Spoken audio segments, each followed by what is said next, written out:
जय हिंद दोस्तों, कैसे हैं आप लोग। तो आज हम बात करने वाले हैं साल 2007 में आई एक disturbing horror film the Poughkeepsie tapes के बारे में। दोस्तों ये फिल्म काफी डिस्टर्बिंग है, तो अगर आप कमजोर दिल के इंसान हैं तो इस वीडियो को मत देखिएगा। ये फिल्म इतनी डिस्टर्बिंग है कि इसे कई जगह बैन भी कर दिया गया था। दोस्तों इस वीडियो को अंत तक जरूर देखिएगा, क्योंकि एंड में हम इस फिल्म में दिखाए गए सीरियल किलर के बारे में बात करेंगे। फिल्म की स्टार्टिंग में हमें चेरिल नाम की लड़की का फ्यूनरल दिखाया जाता है, जहां उसकी माँ और उसके रिलेटिव उसकी लाश को गाड़ रहे थे। वो सभी उसकी मौत से काफी दुखी थे और वो लोग उसे श्रद्धांजलि दे रहे थे, जो कि बताता है कि वो सीरियल किलर के केसेस पे 25 साल से काम कर रहा है। लेकिन चेरिल का जो केस था वो सबसे खतरनाक था। रात को कोई चेरिल की कब्र के पास आता है और उसे खोद के उसकी लाश को अपने साथ ले जाता है। फिर हमें पोकीप्सी शहर दिखाया जाता है जहाँ चेरिल रहा करती थी। हम कुछ लोगों का इंटरव्यू देखते हैं जिन्होंने उस कातिल को पकड़ने की कोशिश करी थी।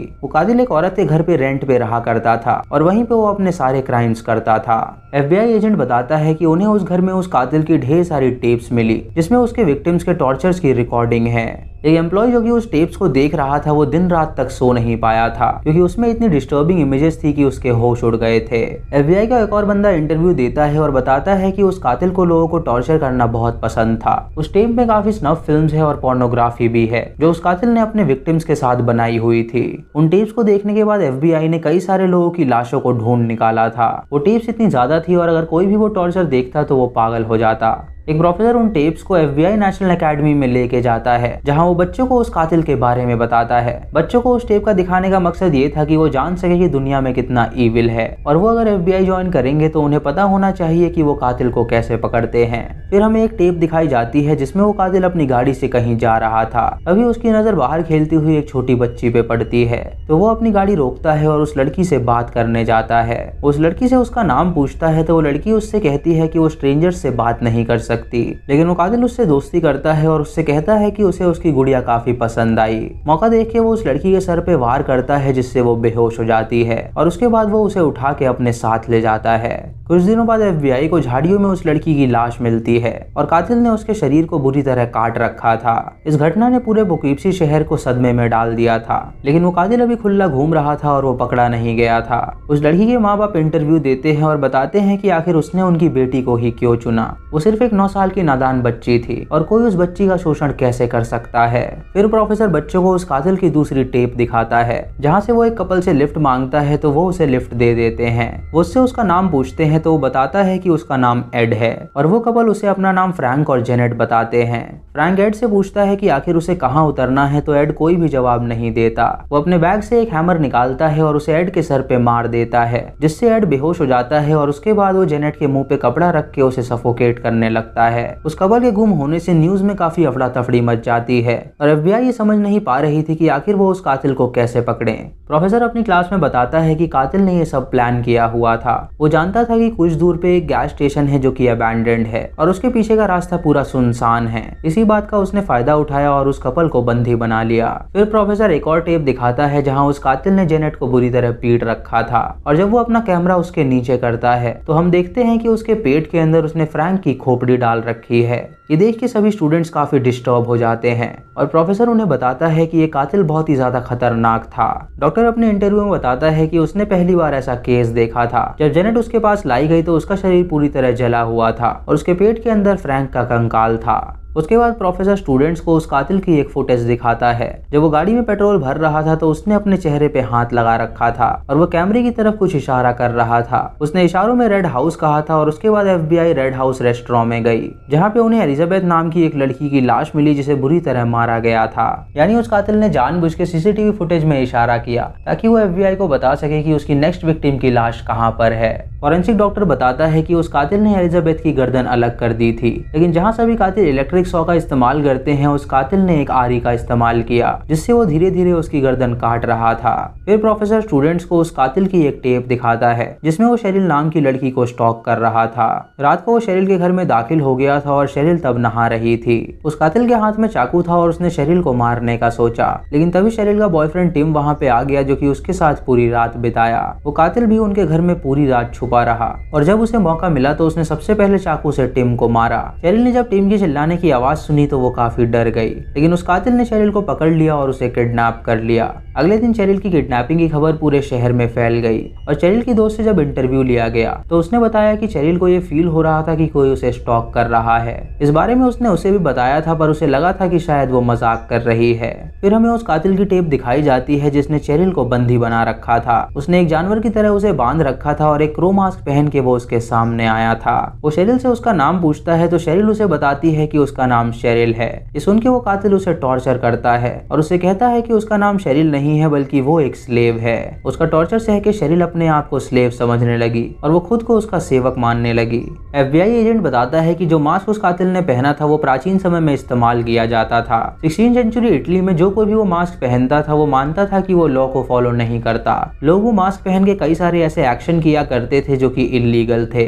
फिर हमें टेप में शेरिल दिखाई जाती है जिसे उस कातिल ने बांध रखा था। उसके पास आता है तो शेरिल उससे अपनी जान की भीख मांगती है। वो कातिल उससे कहता है कि वो ऐसे उसे जाने नहीं दे सकता, तो शेरिल उससे कहती है कि वो अपनी माँ से मिलना चाहती है।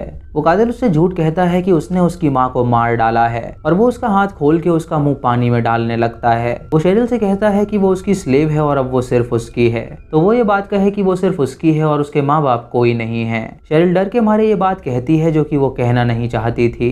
शेरिल की माँ इंटरव्यू में कातिल को एक मैसेज देती है। वो कातिल से कहती है कि वो उसकी बेटी को किसी भी हालत में लौटा दे। वो कातिल ने जब वो इंटरव्यू देखा तो वो निडर होकर उसकी माँ से ही मिलने चला गया। उसने कहा कि उसकी बेटी के साथ जो भी हो रहा है उसे उसका दुख है। और जब शेरिल की माँ ने उसे देखा तो वो समझ गई कि वही कातिल है, लेकिन वो डर के मारे उसे रोक नहीं पाई। आगे उसने इंटरव्यू में बताया कि वो कातिल उससे मिलने आया था और उसने कहा था कि उसकी बेटी के साथ जो भी हो रहा है उसे उसका दुख है। फिर टेप में हम शेरिल को देखते हैं जिसे उस कातिल ने बांध रखा था। वो कातिल उसके पास आता है और उसे एक मास्क पहनाता है। वो उससे कहता है कि अब से वो उसकी गुड़िया है जिसका वो ख्याल रखेगा।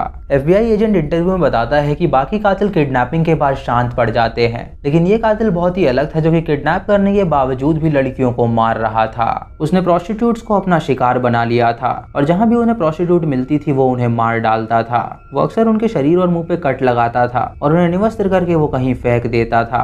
स्टूडेंट एक टेप में उस कातिल के बेसमेंट में एक प्रोस्टिट्यूट को देखते हैं जो कि वहां से भागने की कोशिश करती है और शेरिल उसे रोक रही थी। तभी वो कातिल वहां पे आता है और उस प्रोस्टिट्यूट को बांध देता है। वो शेरिल के हाथ में चाकू देता है और उससे कहता है कि ये उसकी शिकार है और ना चाहते हुए भी शेरिल उसका सर धड़ से अलग कर देती है। फॉरेंसिक डॉक्टर इंटरव्यू में बताता है कि उन सभी विक्टिम्स की बॉडी पे कुछ सीमन मिला है जो कि एक ही आदमी का है और वही कातिल है। वो इन प्रोस्टिट्यूट्स का शोषण करता है और उसके बाद उन्हें मार डालता है।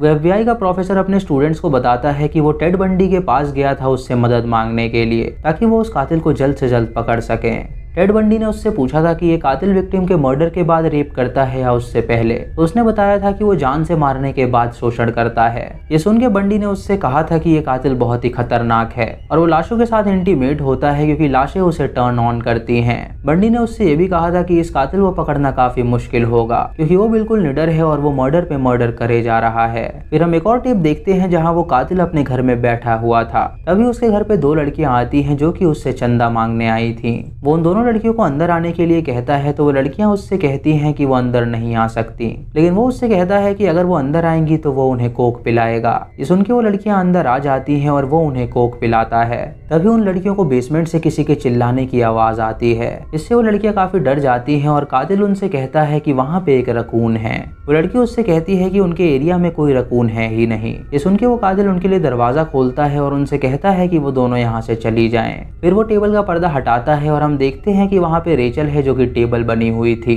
वो रेचल से कहता है कि उसने बेसमेंट में बंद लड़की की पट्टी ढंग से नहीं बांधी, तो रेचल उससे कहती है कि उसने कस के उसे बांधा था। कुछ दिनों बाद तहकीकात के बाद FBI को एक कांच का ग्लास मिला जिसके फिंगरप्रिंट्स उनके एक आदमी से मैच करते थे और जब उन्होंने उन प्रोस्टिट्यूट्स के अंदर मौजूद सीमन को मैच किया तो वो एक ही आदमी से मैच कर रहे थे। वो उनके ही डिपार्टमेंट का आदमी था जो कि एक इंस्पेक्टर था। उन्होंने सबूतों के तौर पे उसे कातिल माना और उसे गिरफ्तार कर लिया। उस इंस्पेक्टर के बेटे ने इंटरव्यू में कहा कि उसके पिता कातिल नहीं हो सकते। वो मानता है कि वो अय्याश टाइप के इंसान है लेकिन वो किसी का कत्ल नहीं कर सकते। जब वो केस कोर्ट में गया तो कोर्ट ने उस इंस्पेक्टर को गुनहगार माना और उसे मौत की सजा सुना दी। कुछ दिनों बाद उस इंस्पेक्टर को सिरिंज दे दी गई जिससे उसकी मौत हो गई और फिर सबको लगने लगा कि वो कातिल मर गया है।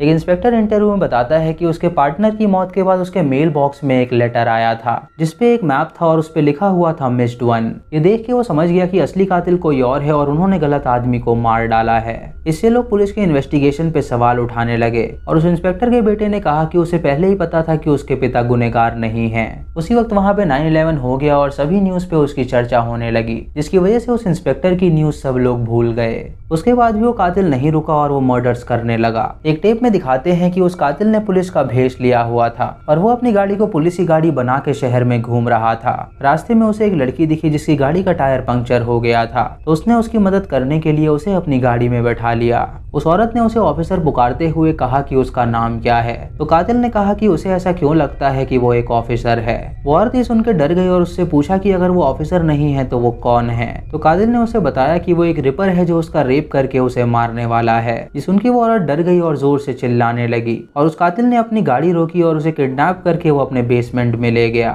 उसने उस औरत को बांध दिया और एक अजीब सा मास्क पहन के वो उसके सामने आया और उसने एक सिरिंज उसके गर्दन में घुसा दी जिससे उस औरत की मौत हो गई। FBI एजेंट बताता है कि वो कातिल अपने काम में बहुत ही माहिर था। उसे भली भांति पता था कि वो क्या कर रहा है और वो सारी चीज प्लान करता था। वो लोगों को किडनैप करने के लिए कभी कभी भेष भी बदलता था, कभी वो पुलिस वाला बनता था तो कभी वो बूढ़ा बन जाता था। इंस्पेक्टर अपने इंटरव्यू में बताता है कि उसने उस कातिल का घर ढूंढ निकाला था। वो जो मैप उस कातिल ने भेजा था वो एक साइट के थ्रू भेजा था जिससे उसने उसका IP एड्रेस निकाल लिया और उन्हें उसका एड्रेस मिल गया। वो पूरी SWAT टीम के साथ वहाँ पे पहुंचे थे, लेकिन वो कातिल वहाँ से भाग चुका था, मानो कि उसे पहले से पता हो कि वो लोग आने वाले हैं। FBI एजेंट बताता है कि जब वो वहाँ पहुंचे तो उन्हें वो कातिल नहीं मिला, क्योंकि वो कातिल ने उन्हें जानबूझ के लीड दी थी ताकि वो उसकी टेप्स तक पहुंच सके। उन्हें वहाँ पे उसकी ढेर सारी टेप्स मिली और वहीं पे एक लकड़ी में बंद उन्हें शेरिल भी मिली। उन्होंने शेरिल को हॉस्पिटल पहुंचाया उसके इलाज के लिए। डॉक्टर ने इंटरव्यू में बताया कि जब शेरिल उसके पास आई तो उसकी बॉडी में टॉर्चर की बहुत सारी इंजरीज थी। उसकी कई सारी हड्डियां टूटी हुई थी और उसके ऑर्गन्स भी डैमेज थे, क्योंकि वो कातिल उसका शोषण किया करता था। शेरिल इतनी ज्यादा सदमे में थी कि वो किसी से बात नहीं करना चाहती थी और वो सिर्फ एक ही बात दोहरा रही थी कि उसका मालिक उससे मिलने जरूर आएगा। कुछ दिनों बाद शेरिल का इंटरव्यू लिया गया, जहां उसने इंटरव्यूअर से कहा कि वो जो चाहती है वो वही बोलेगी। उसने कहा कि वो कातिल उससे प्यार करता है, इसीलिए उसने उसे नहीं मारा और वो जानती है कि एक ना एक दिन वो उसे वापस लेने जरूर आएगा। उस इंटरव्यू के कुछ दिन बाद शेरिल ने आत्महत्या कर ली और उसने एक लेटर भी छोड़ा था जिसमें उसने लिखा था कि आई लव यू मास्टर, यानी मालिक मुझे तुमसे प्यार है। शेरिल के फ्यूनरल के बाद रात को वो कातिल उसकी ग्रेव के पास आया और वो उसकी बॉडी को हमेशा के लिए अपने साथ ले गया। उसके बाद कई दिनों तक उस कातिल ने कत्ल नहीं किए और FBI को लगा कि शायद अब वो कातिल मर्डर नहीं करेगा। फिर हमें पोस्ट क्रेडिट सीन में एक लड़की दिखाई जाती है जिसे उस कातिल ने बांध रखा था और वो कातिल उसके पीछे आता है और उसे प्रताड़ित करता है और इसी के साथ ये मूवी यहीं पे खत्म हो जाती है। तो दोस्तों ये थी द पोकीप्सी टेप्स की कहानी, जो कि काफी खतरनाक है। अगर आपको इसी कहानी पसंद आई हो तो आप हमें कमेंट सेक्शन में जरूर बताएं। दोस्तों अब बात करते हैं कि इस फिल्म में जो कहानी दिखाई गई है वो असली है या नहीं। दोस्तों इस फिल्म में जो भी दिखाया गया है वो फिक्शनल है। ऐसा कोई भी किलर नहीं था जिसने इतने सारे मर्डर्स किए थे। दोस्तों हम इस फिल्म को मान सकते हैं कि ये एक कातिल से इंस्पायर्ड थी जिसका नाम था केंडल फ्रांकोइस। केंडल पोकीप्सी न्यूयॉर्क का एक सीरियल किलर था जिसने कई सारे लोगों के मर्डर्स किए थे। फ्रांकोइस ने 8 लोगों का मर्डर किया था और 2000 में इसे जेल भेज दिया गया था। 2014 में जब वो 43 साल का हुआ तो उसकी जेल में ही मौत हो गई और वो भी HIV के कारण। और दोस्तों मुझे लगता है कि शायद इसी कातिल से इंस्पायर होकर ये फिल्म बनाई गई है। आपका क्या ख्याल है, आप हमें कमेंट सेक्शन में जरूर बताएं। चैनल पे नए हैं तो इसे सब्सक्राइब करें और बेल आइकॉन दबाएं नोटिफिकेशंस के लिए, और मूवी लिंक्स के लिए आप हमें टेलीग्राम पे फॉलो कर सकते हैं। दोस्तों वीडियो को लाइक और शेयर करना बिल्कुल मत भूलिएगा। तो मैं मिलता हूँ आपको अगली वीडियो में, तब तक के लिए जय हिंद।